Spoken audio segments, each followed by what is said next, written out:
Hello दोस्तों, RRB JE की exam ख़त्म हो चुकी है। अब आप सब लोगों को इंतज़ार है कि सेफ स्कोर क्या होगा। आप सब लोगों ने एग्ज़ाम दे दी है। अब बस रॉ स्कोर, नॉर्मलाइज स्कोर और सेफ स्कोर क्या होगा ताकि हमारा सिलेक्शन हो सके। आप सब लोग इसी चीज़ का इंतज़ार कर रहे हैं, तो हम इस वीडियो में लेकर आए हैं कि क्या वो स्कोर है जिससे आपकी सिलेक्शन होगी। तो वीडियो में बने रहिएगा, अंत तक देखिएगा।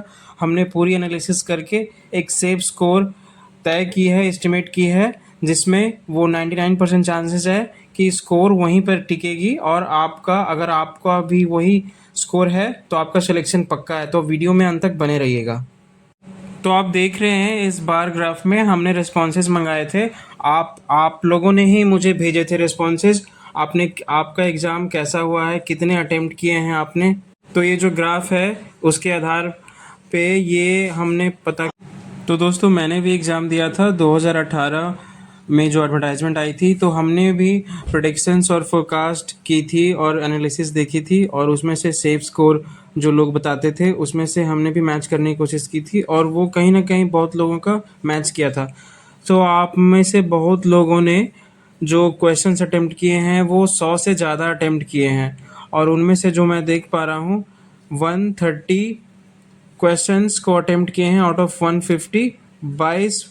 22% जितने भी मुझे रिस्पॉन्सेज आए हैं, तो इसके आधार पर मैं बोल सकता हूँ कि सबसे ज़्यादा क्वेश्चंस 130 अटेम्प्ट हुई हैं। अब इसमें देखने की बात है कि कितने निगेटिव हैं, कितनी एक्यूरेसी के साथ लोगों ने अटेम्प्ट किए हैं, आपने अटेम्प्ट किए हैं। फिर उसके बाद है 14% लोगों ने 120 क्वेश्चन अटेम्प्ट किए हैं आउट ऑफ 150। उसके बाद देखें तो 140 जो है क्वेश्चन आउट ऑफ 150, 12% लोगों ने किए हैं। बट जो भी ये फिगर्स हैं हमने जो निकाली हैं आपके रिस्पॉन्सेज से ही, आपने ही हमें बताई हैं कि हमने कितने आउट ऑफ 150 अटेम्प्ट किए। तो सबसे ज़्यादा लोगों ने 130 किए हैं। तो ऐसा नहीं है कि 130 से जो कम अटेम्प्ट किए हैं उनका सिलेक्शन नहीं होगा, और 130 या उससे जो ऊपर किए हैं उनका ही सिलेक्शन होना है, ऐसा नहीं है। अब ये डिपेंड करता है कितनी कॉन्फिडेंटली, कितनी एक्यूरेसी के साथ उनका निगेटिव क्वेश्चंस कम है, तो फिर उनका सिलेक्शन तो बहुत ही स्ट्रॉन्ग चांसेस बन जाते हैं। अब हम देखें, हमने ये एनालिसिस करी है। देखिए, हमने भी, मैं अपनी बताऊं, मैंने अपने एग्ज़ाम में मेरा जब सिलेक्शन हुआ था तो मैंने जो अटेम्प्ट किए थे वो 120 किए थे, और मेरे जो मेरे 7 से 8 क्वेश्चन या 9 क्वेश्चंस, 9 क्वेश्चंस में जहाँ तक याद कर पा रहा हूँ, 9 क्वेश्चंस मेरे रॉन्ग हुए थे। तो 120 में से 9 को पीछे कर दें तो 1 आउट ऑफ 111 तो ऐसे ही हो गए आउट ऑफ 150। फिर उसमें से निगेटिव 1/3 आप अगर पकड़ें तो मुझे कुछ वही आए थे 106 या 107 मार्क्स, और मेरा सिलेक्शन हुआ था। पर और भी थे, मतलब कि वो अलग अलग जोन्स की अलग अलग कट ऑफ होती है। तो अभी एक जनरल व्यू ले रहे हैं कि ओवरऑल सेफ स्कोर क्या होगी, और उसी के आसपास कहीं ना कहीं बहुत सारे डिपार्टमेंट के जिसमें भी आपने ऑप्ट किया है वो स्कोर फंसेगा। 99% चांसेस है, ये बहुत सटीक मैंने एनालिसिस किए हैं। तो आप अगर देखें तो मैंने 3 स्कोर को ले लिया है, 3 फिगर्स जो हैं 130, क्योंकि अगर आप देखें 140 या 145 तो ये बहुत ही ज़्यादा चांसेस होते हैं कि वो उसमें से निगेटिव कुछ ज़्यादा हो जाएंगे, क्योंकि वो बहुत ही क्रीम स्टूडेंट्स ही होंगे जो कि कॉन्फिडेंट के साथ 140 और 150 करेंगे।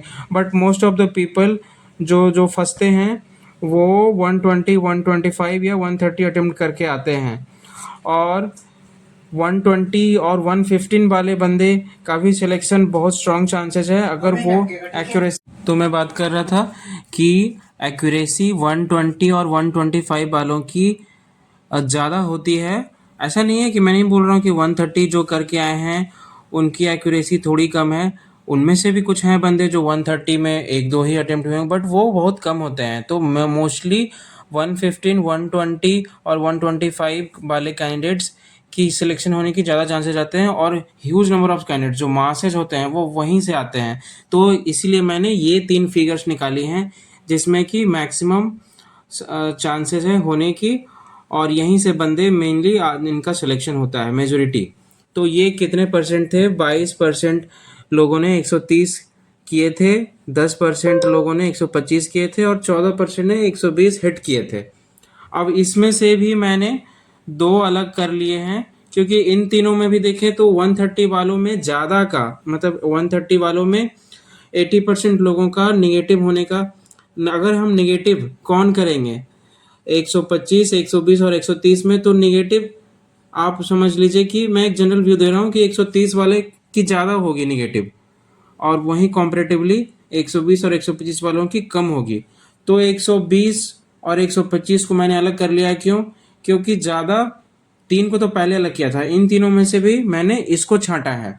अब इसमें से हमने दो अजम्पशन किए हैं कि 125 वाले 10 अगर निगेटिव किए होंगे, मतलब 10 एक फिगर माना है। आप अच्छे होंगे तो आपने 7-8 किए होंगे, कोई 12-13 किए होंगे नेगेटिव।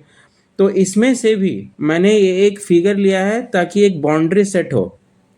और 120 वाले मान लो 14 किए होंगे इनकरेक्ट, तो रॉ स्कोर क्या निकल के आ रहा है?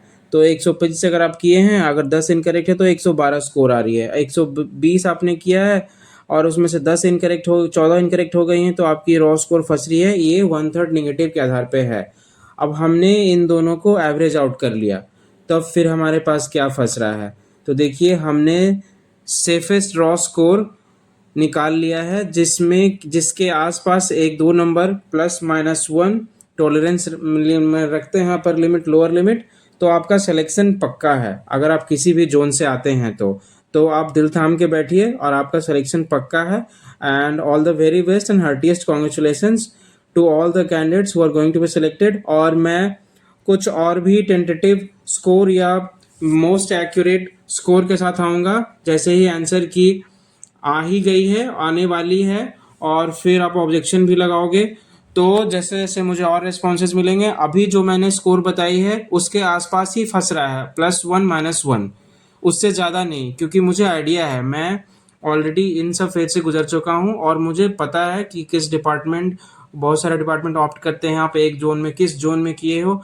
और मैं, आप मुझे बताइएगा कि कौन कौन से जोन के मुझे चाहिए score, most predicted, most accurate, safe score, तो वो भी मैं लेकर आऊँगा। बाकी आप अभी इस स्कोर के साथ जाइए, आपका सिलेक्शन पक्का, और इससे ऊपर जो है वो तो खुशी मनाइए। मिलते हैं नेक्स्ट वीडियो में कुछ और प्रिडिक्शंस, एक्यूरेट प्रिडिक्शन के साथ, और कुछ और। अगर आप भी मैकेनिकल इंजीनियरिंग से आते हैं तो आपके सामने मैं कुछ अच्छे अच्छे ट्रिकी वीडियो लाता हूँ, कंसेप्चुअल वीडियो लाता हूँ बहुत ही ईजीएस्ट अप्रोच के साथ। जैसे कि मैंने नोमेनक्लेचर लाई थी रेफ्रिजरेंट्स की, वो बहुत ही लोगों ने पसंद किया। उसमें बहुत ही मैंने सिंपलेस्ट अप्रोच रखा है, तो उसकी मैं लिंक डाल दूंगा, कैसे केमिकल फॉर्मूला पता करें रेफ्रिजरेंट्स की जो एसी और कूलर में यूज होती है।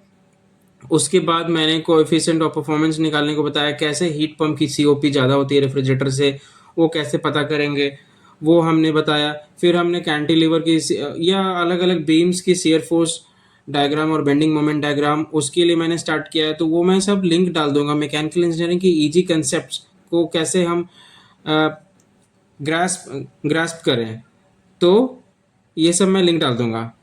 तो आप बने रहिएगा, हमारे चैनल से जुड़िए, हमें आपके साथ अच्छा लगता है। मिलते हैं नेक्स्ट वीडियो में, तब तक के लिए टेक केयर।